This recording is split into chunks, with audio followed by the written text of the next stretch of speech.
Today let's look at the structure of the chromosomes. And the chromosomes are thread-like structures found in the nucleus. As you can see, they are thread-like. They are found inside the nucleus. And each plant or animal cell has a fixed number of chromosomes. And this number varies from one species to another. Maybe, for example, human beings, in the body cells, they have 46 chromosomes, while in the reproductive cells they have half the number of that is 23 chromosomes. And each chromosome is made up of two parallel strands called the chromatids. As you can see here, you can look at the strands and we call them chromatids. And each pair of chromatid is connected at one point by a structure called the centromere. At the middle here, we have the centromere. And the chromosomes are always in pairs, and those pairs, we call them homologous pair of chromosomes. Homologous pair of chromosomes. And each pair of chromosome has a characteristic length. And the characteristic length, they are just the same. They have the same length. But the genetic content of the genes inside the chromosomes or the chromatids are different. And the two chromosomes constituting a pair, we call them homologous chromosomes. The homologous chromosomes, they are identical in size and structure, and that is the appearance. Although their genetic constitution or composition may be different. For example, you can look at these chromosomes. You can see the length are the same and they appear the same, but the genetic content or constitution may be different. And one member of the pair is the progeny of the chromosome that was derived from the sperm, while the other is a progeny of the chromosome that was derived from the egg. And each parent contributes one chromosome that constitutes the homologous pair. And the chromosomes are present in the nucleus all the time, but they only appear or become visible when viewed under a microscope, and that is during cell division. And along the length of the chromosomes, we have a series of structures we call genes. And these genes are the ones responsible for carrying hereditary information, which is passed from the parent to the offspring. Let's look at the types of cell division. And we have two types of cell division.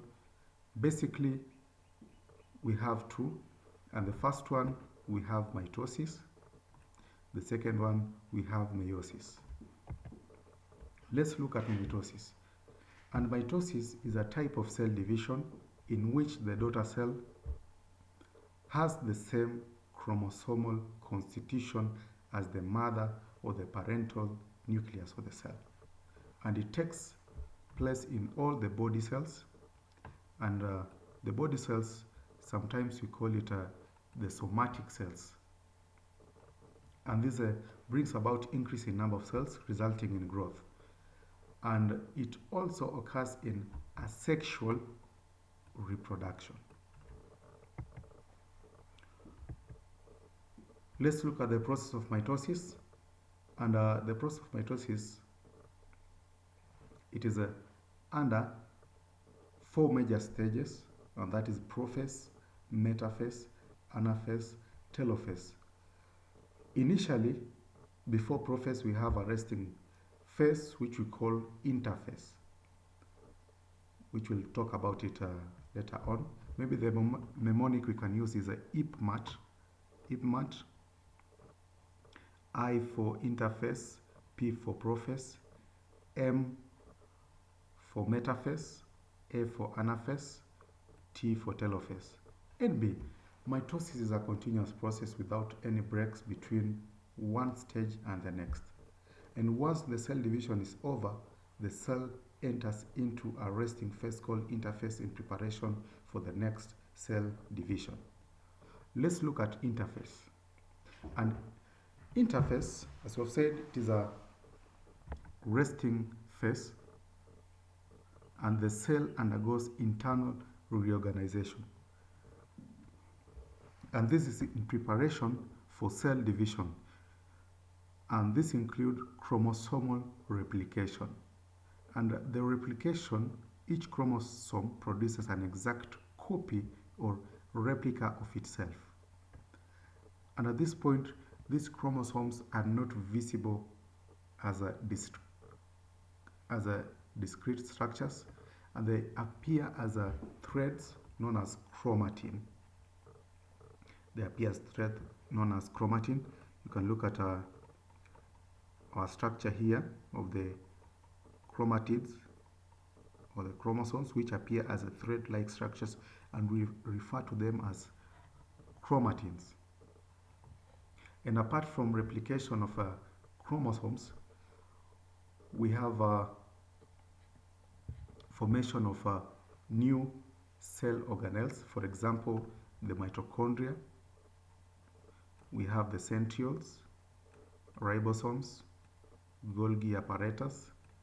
Then another event which occurs, it is a build-up of enough energy stores in form of adenosine triphosphate. And this is important because it will help drive the process of mitosis or help in the process of cell division. The first stage we have is a prophase, and in prophase the chromosomes shorten and thicken, and when they are stained they take up the dyes easily. As you can see, the chromosomes are thick and short. You can look at the chromosomes being short and thick, and these chromosomes, they divide into two along the length, forming two parallel strands we call chromatids, joined together at the centromere. And our centromere here, you can see this is a centromere. Then also this other chromosome, we have the centromere, and we're saying this is a centromere attaches the two parallel strands called chromatids. We can have a chromatid here, then another chromatid here, and you can see they joined at the centromere here. That is the centromere. Apart from the chromosomes shortening and thickening and the chromatids being joined together at the centromere, we have the centriole, and the centriole divides into two, and they separate to opposite poles of the cell to form spindle apparatus or the spindle fibers. As you can see here, these are the centrioles. They are moving towards the opposite poles, and they will form spindle fibers. And the nuclear membrane begins to break down while nucleolus disappears. As you can see, the nucleolus has already disappeared. Then this nuclear membrane will start to break down at this stage. The next stage is a metaphase, and in metaphase the nuclear membrane disappears. When the nuclear membrane disappears, it means that the chromosomes are freely in the cytoplasm, as you can see, and the spindle fibers begin to lengthen. You can see the spindle fibers formed by the centrioles have lengthened or have become long. Then the chromosomes migrate to the center of the cell and align themselves at the equator of the spindle fibers. You can see this is the equator of the spindle fibers. The equator meaning at the center of the spindle fibers, the chromosomes are aligned there. And each chromosome is attached to its own spindle fiber at the centromere. As you can see, this chromosome is attached to this centromere, its own centromere. These are the one you can see. And these are the chromosome you can see aligned to its own spindle fiber. These are the one you can able to see. And a point to note, the homologous chromosomes do not associate in any way, and each chromosome acts independently.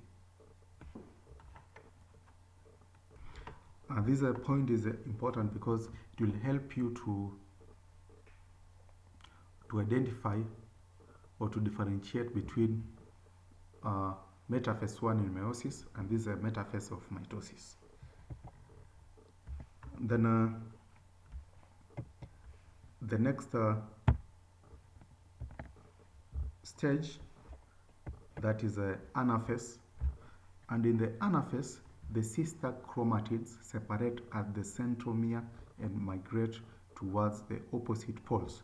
Remember, we said the chromosomes during metaphase align at the equator of the spindle fibers, and during anaphase the chromatids, which are the two parallel strands which make up the chromosome and fuse at the centromere, they'll separate and start to move towards the opposite poles, and this occurs due to the contraction of the spindle fibers, or what we say, the spindle fibers begin to shorten, and the movement starts from the centromere, with the result that the chromatids assume a V. You can see the shape of a V.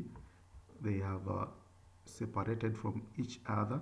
They're moving towards the opposite poles, as you see.